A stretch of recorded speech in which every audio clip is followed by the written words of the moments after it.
وَإِذَا سَأَلَكَ عِبَادِي عَنِّي فَإِنِّي قَرِيبٌ أُجِيبُ دَعْوَةَ الدَّاعِ إِذَا دَعَانِ فَلْيَسْتَجِيبُوا لِي وَلْيُؤْمِنُوا بِي لَعَلَّهُمْ يَرْشُدُونَ.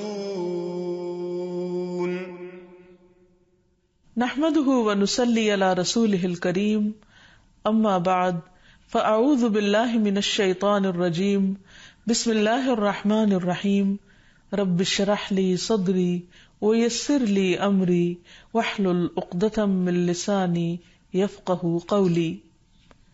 السلام علیکم ورحمۃ اللہ وبرکاتہ. ناظرین، پروگرام دعا کیجیے کے ساتھ آپ کی خدمت میں حاضر ہیں. آج ہم انشاءاللہ جادو سے حفاظت کی دعاؤں کے موضوع پر آپ سے گفتگو کریں گے. جادو ہو یا کسی بھی قسم کی کوئی اور تکلیف، انسان کو ہمیشہ اپنے رب کی طرف رجوع کرنا چاہیے، کیونکہ ہر مشکل کا حل، ہر تکلیف سے نجات دینے کی طاقت صرف اس کے پاس ہے، کسی اور کے پاس نہیں. اور اللہ سبحانہ وتعالی خود فرماتے ہیں وَقَالَ رَبُّكُمُ ادْعُونِي أَسْتَجِبْ لَكُمْ، تمہارا رب کہتا ہے کہ مجھ سے دعا مانگو، ادعونی، میرے آگے ہاتھ پھیلاؤ، استجب لکم، میں تمہاری دعا قبول کروں گا. نبی صلی اللہ علیہ وسلم نے فرمایا کہ سب سے زیادہ عاجز وہ ہے جو دعا کرنے سے عاجز ہے، یعنی جو اپنے رب کو نہیں پکارتا. حقیقت یہ ہے کہ ہم سب رب کے محتاج ہیں اور رب ہی کے پاس ہر مسئلے کا حل ہے. اس لیے ہمیں ہر حال میں اٹھتے بیٹھتے سوتے جاگتے جب بھی تکلیف کا احساس ہو، جب بھی کسی ضرورت کا احساس ہو، فوراً اپنے رب کو پکارنا چاہیے اور پھر رب کے ساتھ ایک تعلق مضبوط رکھنا چاہیے، اور وہ رب کی یاد کا تعلق ہے. رب کی یاد دل سے بھی ہوتی ہے، زبان سے بھی ہوتی ہے، اور اس کے لیے کچھ اعمال ایسے ہیں جو رب کی یاد کا اظہار کرتے ہیں، جیسے نماز وغیرہ. تو انسان عام حالات میں بھی رب کو یاد کرتا رہے، لیکن خصوصی طور پر اگر وہ کسی تکلیف سے دوچار ہو، اس وقت اپنے رب کی طرف خوب دل لگا کر دعائیں کرے، رجوع کرے اور اپنے رب سے مانگے. اللہ سبحانہ تعالیٰ بندے کی دعا ہر وقت قبول کرتا ہے، لیکن اگر کوئی تکلیف یا بیماری ہو یا جادو کی شکایت ہو تو اس کے لیے باقاعدہ طریقے پر بیٹھ کر اپنے رب کو پکارنا، قبولیت کے اوقات میں رب کو پکارنا بہت ضروری ہے، کیونکہ جتنی بڑی مشکل ہوتی ہے اس سے نجات کے لیے اتنی ہی بڑی ایفرٹ بھی لگانی پڑتی ہے. اس لیے ضروری ہے کہ اللہ تعالی سے بہت اچھی طرح دعا کی جائے، گڑ گڑا کر، اور اس سے پہلے اللہ تعالیٰ کی حمد و ثنا اور تعریف کے کلمات کہنا نہ بھولیے. سبحان اللہ والحمد للہ ولا الہ الا اللہ واللہ اکبر ولا حول ولا قوة الا باللہ. سبحان اللہ، پاک ہے اللہ، اللہ ہی کی تسبیح ہے. والحمد للہ، اب سب تعریف اللہ کے لیے ہے. ولا الہ الا اللہ، اور نہیں کوئی الہ مگر اللہ. واللہ اکبر، اور اللہ سب سے بڑا ہے. ولا حول ولا قوة الا باللہ، اور کسی قسم کی نیکی کرنے کی طاقت اور گناہ سے بچنے کی طاقت نہیں انسان کے پاس مگر اللہ ہی کی مدد سے. اسی طرح کسی بھی تکلیف اور کسی بھی بیماری سے نجات صرف اللہ سبحانہ وتعالی کی مدد سے ہی ہو سکتی ہے. تو جہاں تک جادو کا تعلق ہے تو اس سلسلے میں یاد رکھیے کہ جادو کے بہرحال اپنے اثرات ہوتے ہیں مگر بإذن اللہ. اور اس سلسلے میں ہمیں یہ بھی یاد رہے کہ جادو کے اثرات نبی صلی اللہ علیہ وسلم پر بھی ہوئے تھے. حضرت عائشہ فرماتی ہیں کہ نبی صلی اللہ علیہ وسلم پر جادو کیا گیا اور اس کا اثر یہ ہوا تھا کہ آپ خیال فرماتے کہ کوئی کام آپ کر چکے ہیں، حالانکہ وہ کام ابھی آپ نے نہ کیا ہوتا. لیکن اس جادو کا کوئی تعلق نبی صلی اللہ علیہ وسلم کے فرائض منصبی سے نہیں تھا، یعنی آپ کے اوپر باقاعدہ وحی آتی تھی، آپ لوگوں کو تعلیم دیتے تھے آپ کی جتنی بھی ذمہ داریاں ہیں ان کو بہت آسان طریقے سے پورا کر رہے تھے. ہاں بعض اوقات عام روزمرہ کے کاموں میں کچھ خلل واقع ہو جاتا. اسی طرح حضرت عائشہ رضی اللہ تعالی عنہا پر بھی جادو کیا گیا. اس سلسلے میں عمرہ جو ان کی شاگرد ہیں وہ کہتی ہیں کہ ایک مرتبہ حضرت عائشہ بیمار ہو گئی اور ان کی بیماری کا دورانیہ بہت لمبا ہو گیا، یعنی وہ ٹھیک نہیں ہو رہی تھی. اسی دوران مدینہ منورہ میں ایک طبیب آیا، یعنی علاج معالجہ کرنے والا. تو حضرت عائشہ کے بھتیجے ان کے پاس گئے اور انہوں نے حضرت عائشہ کا نام لیے بغیر ان کی ساری علامات بتائیں کہ وہ کس قسم کی تکلیف میں مبتلا ہیں، اور ان سے پوچھا کہ یہ کس قسم کی بیماری ہے. تو اس طبیب نے کہا کہ جس عورت کے بارے میں یہ علامات بتائی جا رہی ہیں ان پر کسی نے جادو کیا ہے. بہرحال تحقیق کرنے پر پتہ چلا کہ حضرت عائشہ کی ایک باندی تھی جس کے ساتھ انہوں نے یہ وعدہ کیا تھا کہ وہ ان کی وفات کے بعد آزاد ہوں گی. تو اس باندی نے آپ پر جادو کر دیا تاکہ حضرت عائشہ کی وفات جلد ہو جائے اور وہ آزاد ہو سکے. بہرحال اس کے بعد حضرت عائشہ نے اس کو عربوں کے ایک مضبوط قبیلے کے ہاتھوں بیچ دیا اور اس کی قیمت کے بدلے ایک اور غلام کو آزاد کر دیا.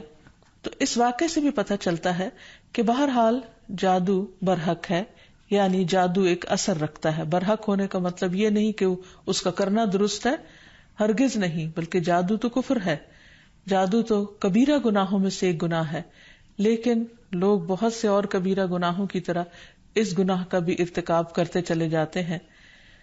تو اس لیے اس بارے میں معلوم ہونا چاہیے انسان کو کہ یہ کس قسم کی بیماری ہے، کس قسم کی تکلیف ہے، اور اس کے مقاصد کیا ہے اور اس کا علاج کیا ہے. سب سے پہلی بات تو یہ ہے کہ جادو عموماً دشمنی یا حسد کی وجہ سے کیا جاتا ہے، یا کسی سے کوئی انتقام لینے کے لیے، کوئی بدلہ لینے کے لیے، اور اس کا مقصد یہ ہوتا ہے کہ دوسرے کو تکلیف میں مبتلا کر دیا جائے. یہ بالکل ایسے ہی ہے جیسے لوگوں کو جسمانی طور پر تکلیف میں مبتلا کیا جاتا ہے کہ کسی کو کچھ مارا جائے ہاتھ سے یا کسی ڈنڈے سے تو جسم کو تکلیف ہوتی ہے. اسی طرح روح کو بھی تکلیف پہنچتی ہے، اور روح کی تکلیف کچھ الفاظ کے ذریعے ہوتی ہے. جیسے عام روزمرہ زندگی میں بھی جب کوئی ہماری تعریف کرتا ہے تو ہمیں اچھا لگتا ہے، اور جب کوئی ہمیں گالی گلوچ کرتا ہے تو ہمیں اس سے تکلیف پہنچتی ہے، اذیت پہنچتی ہے. چونکہ روح اور جسم آپس میں گندے ہوئے ہیں، اس لیے اگر جسم کو کوئی تکلیف پہنچتی ہے تو وہ اس کا اثر روح تک جاتا ہے. اسی طرح اگر روح پر کوئی چیز اثر انداز ہوتی ہے، کوئی کلام یا کچھ ایسے عملیات، تو اس کا اثر جسم تک بھی جاتا ہے. اور اس طرح انسان جادو کے اثر سے نہ صرف یہ کہ روحانی طور پر بلکہ بعض اوقات جسمانی طور پر بھی بیمار ہو سکتا ہے. اور اس میں بہت سے مذموم مقاصد ہوتے ہیں. بعض اوقات والدین اور اولاد میں یا شوہر بیوی میں یا دوستوں میں لڑائی جھگڑا اور ناچاکی پیدا کی جاتی ہے، اور باہم پیار محبت کے رشتوں کے اندر نفرت کے بیج بوئے جاتے ہیں. پھر یہ کہ جادو کی علامات کیا ہیں، کس کو کیسے پتا چلے کہ جادو ہوا ہے یا نہیں. تو اس میں یہ ہے کہ انسان کی ان یوزول سی کنڈیشن ہو جاتی ہے، یعنی انسان اسی روٹین میں زندگی بسر کر رہا ہے، وہی صبح اٹھنا، کھانا پینا، روزمرہ کے معمولات، لیکن کسی چیز میں دل نہیں لگتا، طبیعت بیزار ہونے لگتی ہے. اور یہ نہیں کہ یہ ایک دن کے لیے 2 دن کے لیے، کیونکہ ایسا تو ہر ایک کے ساتھ ہو ہی جاتا ہے. ایک لمبے عرصے کے لیے کیفیات تبدیل ہونے لگتی ہیں، سستی یا گھبراہٹ طاری ہو جاتی ہے، ذہنی انتشار یعنی کسی چیز پر کنسنٹریشن کا نہ رہنا، حد سے زیادہ چڑچڑا پن، بعض اوقات عبادات میں بالکل دل نہ لگنا، اور بغیر کسی ظاہری بیماری کے یا بغیر کسی ظاہری جسمانی بیماری کے انسان کے اندر بیماری کی کیفیت محسوس ہوتے رہنا. بعض اوقات ڈراؤنے خواب آتے ہیں، کبھی خون کے چھینٹے اور کچھ غیر معمولی قسم کی چیزیں گھروں میں دیکھی جاتی ہیں. بعض اوقات خاوند بیوی ایک دوسرے سے نفرت کرنے لگتے ہیں، ان میں جدائی تک ہو جاتی ہے. لیکن اس کا یہ مطلب نہیں کہ ان علامات میں سے کوئی ایک علامت کسی وقت انسان کے اندر پائی جائے تو انسان فوراً شک کرے کہ مجھ پر جادو کر دیا گیا. کیونکہ آج کل یہ وبا بھی بہت عام ہو چکی ہے کہ ہر دوسرا شخص اس وہم میں گرفتار ہے کہ اس پر کسی نے کچھ کر دیا ہے. یہ ضروری نہیں ہوتا کہ ہر وقت ایسی علامات کسی کے کچھ کیے سے ہی ہوں. یہ ویسے بھی انسان ہے، کبھی تھک جاتا ہے، کبھی غذا میں کوئی تبدیلی ہو جاتی ہے، کبھی ویسے بھی انسان کا دل اللہ کے ہاتھ میں ہے، جس طرف چاہے اس کو پھیر دے. تو انسان کی طبیعت میں ایک ملال سا اور ایک سستی، ایک بے چینی سی پائی جاتی ہے. تو ان سب چیزوں کا تعلق ضروری نہیں کہ جادو سے ہی ہو، لیکن اگر جادو ہو تو یہ علامات انسان میں دکھائی دیتی ہیں۔ اب اگر کسی کے اندر ایسی چیزیں ہیں اور علاج کے باوجود، جسمانی علاج کے باوجود شفا نہیں ہو رہی، تو اس کے لیے ضروری ہے کہ انسان پھر روحانی علاج بھی کرے۔ روحانی علاج کے لیے ضروری نہیں کہ کسی بابے کے پاس یا کسی مذہبی بزرگ کے پاس ہی انسان جائے، انسان خود بھی اللہ سبحانہ و تعالیٰ کا کلام پڑھ سکتا ہے اور پورے یقین اور ایمان کے ساتھ، اور اس سے انسان کو شفا ہو سکتی ہے، کیونکہ کسی انسان کے ہاتھ میں کوئی طاقت نہیں، اصل طاقت اللہ کے کلام میں ہے، جس کو پورے یقین اور ایمان کے ساتھ پڑھنا چاہیے۔ بہرحال اس سے پہلے کہ انسان کسی ایسے جادو کا شکار ہو، کچھ حفاظتی تدابیر بتائی گئی ہیں۔ جیسے جسمانی بیماریوں سے بچنے کے لیے حفاظتی تدابیر بتائی جاتی ہیں، ایسے ہی روحانی بیماریوں سے بچنے کے لیے بھی حفاظتی تدابیر ہیں۔ اس میں سب سے پہلے تو یہ کہ انسان پاک صاف رہے، طہارت اور وضو کا اہتمام کرے، عبادات کی پابندی کرے، کیونکہ شیاطین ایسے شخص پر اثر انداز نہیں ہو سکتے کہ جو اللہ سبحانہ تعالیٰ کے ساتھ مضبوط تعلق رکھتے ہیں۔ عبداللہ بیان کرتے ہیں کہ نبی صلی اللہ علیہ وسلم کے سامنے ایک شخص کا ذکر کیا گیا کہ وہ صبح تک پڑا سوتا رہا اور نماز کے لیے بھی نہیں اٹھا، تو آپ نے فرمایا شیطان نے اس کے کان میں پیشاب کر دیا، یعنی اپنی نجاست بھر دی۔ تو اس سے یہ پتہ چلتا ہے کہ ایسے لوگوں پر جو فرائض سے غفلت برتتے ہیں وہ زیادہ ایسی بیماریوں کا شکار ہوتے ہیں۔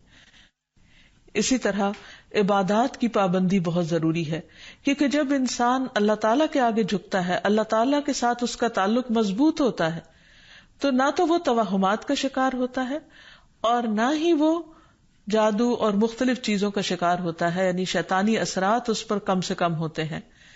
اسی لیے نبی صلی اللہ علیہ وسلم کے سامنے جب ذکر کیا گیا کہ ایک شخص صبح تک پڑا سوتا رہا اور نماز کے لیے بھی نہیں اٹھا، تو اس پر آپ نے فرمایا کہ شیطان نے اس کے کان میں پیشاب کر دیا ہے، یعنی اپنی نجاست اس میں ڈال دی ہے۔ تو جو شخص شیطانی نجاست کے اثر میں ہو، پھر وہ سب سے بڑی بیماری اس کو لاحق ہو جاتی ہے، چاہے اس کو جادو کہیں یا کچھ اور۔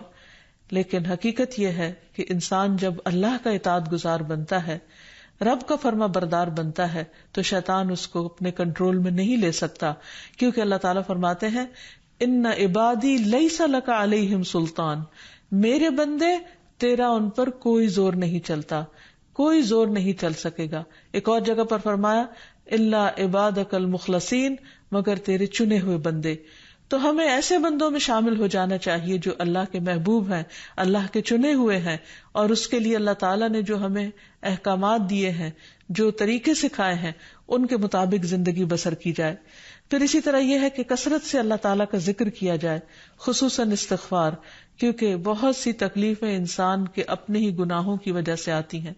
جیسے آتا ہے ما اصابکم من مصیبت فبما کسبت ایدیکم، جو بھی مصیبت تم کو پہنچی وہ تمہارے اپنے ہاتھوں کی کمائی کی وجہ سے تھی۔ پھر اسی طرح اپنے گھروں کو تصاویر اور مجسموں سے پاک کرنا چاہیے، کیونکہ رسول اللہ صلی اللہ علیہ وسلم نے فرمایا فرشتے اس گھر میں داخل نہیں ہوتے جہاں کتا اور تصویر ہوتا ہے۔ پھر حفاظتی تدابیر میں سے یہ بھی ہے کہ انسان اپنے کھانے پینے کی عادات کو درست کرے، اور اس میں خصوصاً نبی صلی اللہ علیہ وسلم نے صبح کے وقت اجوا کھجور کھانے کا حکم دیا۔ آپ نے فرمایا جو شخص صبح کے وقت 7 کھجوریں کھائے گا، یعنی اجوا، اس روز جادو اور زہر سے بچا رہے گا، یعنی اس کے اندر اتنی امیونٹی پیدا ہو جاتی ہے کہ پھر برے اثرات، زہریلے اثرات اس کو نقصان نہیں دے سکتے۔ پھر اسی طرح مختلف مواقع پر مسنون اذکار کا اہتمام کرنا، مثلاً بیت الخلاء جاتے وقت نبی صلی اللہ علیہ وسلم نے سکھایا اللہم انی اعوذ بک من الخبث والخبائث، اے اللہ بے شک میں ناپاک جنوں اور جننیوں سے تیری پناہ چاہتا ہوں، کیونکہ جادو میں بھی عموماً جنات کو استعمال کیا جاتا ہے اور وہ گندی جگہوں پر رہنا پسند کرتے ہیں، اسی لیے جب کوئی بیت الخلاء جائے تو یہ دعا پڑھ لے تو انشاءاللہ اس سے ان کے شر سے محفوظ رہے گا۔ پھر اسی طرح آپ نے فرمایا جنوں کی آنکھوں اور بنی آدم کی شرم گاہوں کا پردہ یہ ہے کہ جب کوئی بیت الخلاء جائے تو بسم اللہ پڑھ لے، تو کوئی بھی اس کو پھر دیکھ نہیں سکتا۔ پھر اسی طرح شوہر بیوی کے خاص تعلق میں بھی دعا سکھائی گئی، بسم اللہ اللہم جنبنا الشیطان وجنب الشیطان ما رزقتنا، اللہ کے نام کے ساتھ میں شروع کرتا ہوں، اے اللہ ہمیں شیطان سے بچا اور شیطان کو اس چیز سے دور رکھ جو اس کے نتیجے میں تو ہمیں عطا فرمائے. تو آپ نے فرمایا کہ اگر اس کے بعد میاں بیوی کو کوئی اولاد ملے گی تو شیطان اسے نقصان نہیں پہنچا سکتا. اسی طرح تحلیل پڑھنا، لا الہ الا اللہ وحدہ لا شریک لہ لہ الملک ولہ الحمد وہو علی کل شیء قدیر، کہ اللہ کے سوا کوئی معبود نہیں، تنہا ہے، اس کا کوئی شریک نہیں، اسی کے لیے بادشاہی ہے اور اسی کے لیے تعریفیں ہیں اور وہ ہر چیز پر قدرت رکھنے والا ہے. دن میں جو شخص 100 دفعہ اس کو پڑھے گا اس کے لیے 10 غلاموں کو آزاد کرنے کا ثواب ہے، 100 نیکیاں لکھی جائیں گی، 100 برائیاں مٹائی جائیں گی، اور خصوصاً اس دن وہ شام تک شیطان کے شر سے محفوظ رہے گا، اور کوئی شخص اس دن اس سے بہتر عمل کرنے والا نہیں سمجھا جائے گا سوائے اس کے جو اس سے زیادہ اس کو پڑھے. پھر اسی طرح انسان ہر معاملے میں جہاں بھی انسان کو مشکل ہو اللہ تعالیٰ کی پناہ میں اپنے آپ کو دے. تو خلاصہ کلام یہ ہے کہ انسان اپنے آپ کو مختلف طرح کے توہمات سے بھی بچائے اور ہر چھوٹی بڑی بات کو جادو قرار نہ دے، یا کسی کام کو کرنے کا ارادہ نہ ہو تو یہ سوچے کہ یہ مجھ پر جادو کر دیا گیا ہے اس لیے میں اس کام کو نہیں کر سکتا. تو یہ دراصل شیطانی وسوسے ہوتے ہیں، اس لیے ان سے بچنا بھی ضروری ہے. بہرحال اگر ایسے وسوسے ہوں یا حقیقت میں کوئی بیماری ہو تو اس کا علاج بھی بتایا گیا ہے، کیونکہ کوئی بیماری ایسی نہیں کہ جو قابل علاج نہ ہو. رسول اللہ صلی اللہ علیہ وسلم نے فرمایا ہر بیماری کے لیے دوا ہے. جب کسی مریض کو صحیح طریقے پر بیماری کی دوا پہنچتی ہے تو وہ اللہ تعالیٰ کے حکم سے درست ہو جاتا ہے. اسی طرح جادو بھی ایک بیماری ہے اور اس بیماری کا علاج بھی قرآن و سنت میں موجود ہے. اس کے لیے سب سے پہلے تو یہ پتہ لگانے کی ضرورت ہے کہ کیا واقعی جادو ہے بھی یا نہیں. اور اس میں ہم دیکھتے ہیں کہ نبی صلی اللہ علیہ وسلم کو خواب کے ذریعے دکھایا گیا تھا کہ ان پر جو جادو کیا گیا ہے وہ کہاں پر دبایا گیا ہے، تو آپ نے اس کو نکلوایا تھا. لیکن ضروری نہیں کہ ہم میں سے ہر ایک کو یہ پتا چل سکے کہ جادو ہے کا. اول تو ہو سکتا ہو ہی نہ، صرف توہم ہی ہو، ایک خیال ہی ہو کسی کا، کیونکہ بعض چیزیں انسان جب بار بار سوچتا ہے تو وہ اس کو حقیقت معلوم ہونے لگتی ہیں.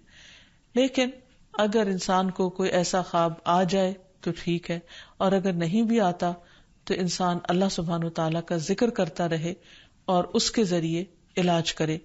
اس میں خاص طور پر شرعی دم جسے رقیہ شرعیہ کہا جاتا ہے، آج کل مختلف قراء کی آواز میں قرآن مجید کی سلیکٹڈ آیات ریکارڈ کر دی گئی ہیں. مریض اس کو بار بار سنتا رہے تو انشاءاللہ اس کا توڑ ہو جائے گا.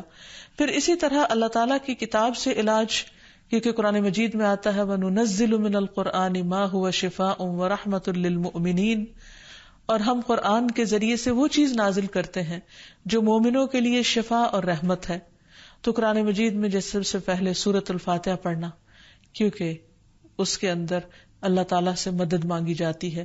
ایاک نعبد و ایاک نستعین، صرف تیری ہم عبادت کرتے ہیں اور صرف تجھی سے ہم مدد چاہتے ہیں کہ یا اللہ تو ہماری اس بیماری اور تکلیف کو دور فرما دے. پھر اسی طرح آیت الکرسی، کیونکہ جب انسان آیت الکرسی پڑھتا ہے تو اللہ سبحانہ وتعالیٰ کی طرف سے اس کے لیے ایک خاص محافظ مقرر کر دیا جاتا ہے، اور اگر رات کو انسان پڑھ کر سوتا ہے تو صبح تک وہ فرشتہ انسان کی حفاظت کرتا ہے.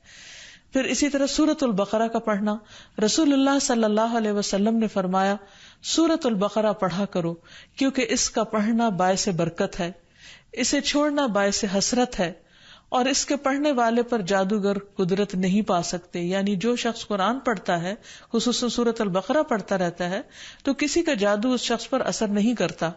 پھر اسی طرح معوذات پڑھنا، رسول اللہ صلی اللہ علیہ وسلم نے فرمایا صبح اور شام 3 بار معوذات کہہ لو تو یہ تمہاری ہر چیز سے کفایت کریں گی. یعنی سورۃ الاخلاص، قل اعوذ برب الفلق اور قل اعوذ برب الناس.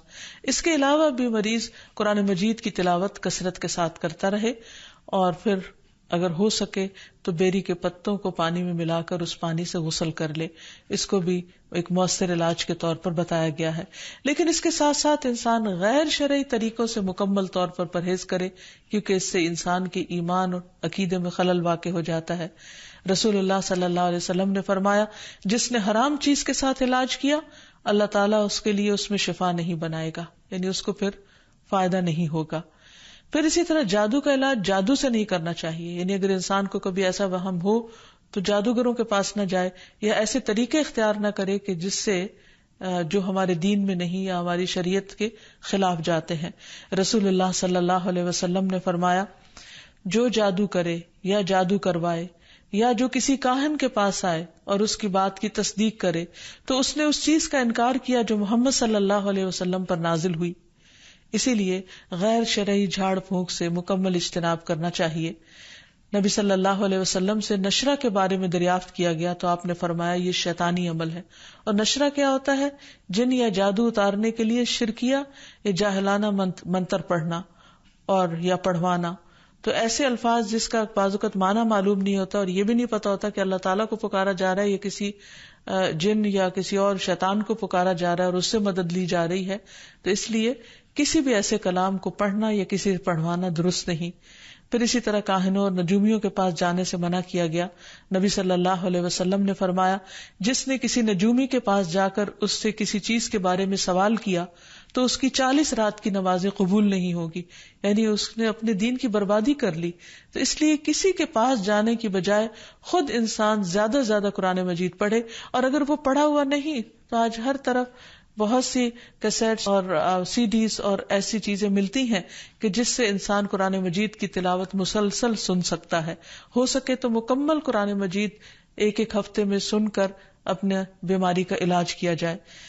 پھر اسی طرح یہ ہے کہ باقی دعائیں بھی جو جادو کے توڑ کی بتائی گئی ہیں ان کو پڑھتے رہنا انسان کو فائدہ دیتا ہے، جس میں خاص طور پر اور آخر میں یہ 2 خاص دعائیں جو نبی صلی اللہ علیہ وسلم نے جنات اور جادو کے شر سے بچنے کے لیے سکھائی ہیں، ان کو بار بار پڑھتا رہے، صبح و شام پڑھتا رہے حتیٰ کہ افاقہ ہو جائے۔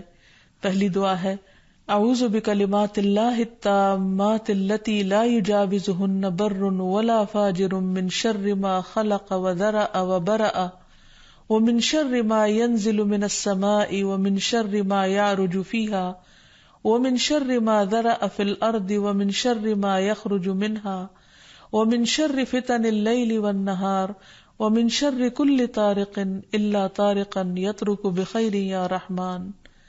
میں اللہ کے کامل کلمات کے ساتھ پناہ چاہتا ہوں جن سے آگے نہ تو کوئی نیک اور نہ ہی کوئی برا شخص بڑھ سکتا ہے، ہر اس چیز کے شر سے جس کو اس نے بنایا، پیدا کیا اور پھیلایا، اور ہر اس چیز کے شر سے جو آسمان سے اترتی ہے، اور ہر اس چیز کے شر سے جو اس میں چڑھتی ہے، اور ہر اس چیز کے شر سے جسے اس نے زمین میں پیدا کیا، اور اس چیز کے شر سے جو اس سے نکلتا ہے، اور رات اور دن کے فتنوں کے شر سے اور رات کو آنے والے کے شر سے، سوائے اس کے جو خیر کے ساتھ آئے، اے رحم فرمانے والے۔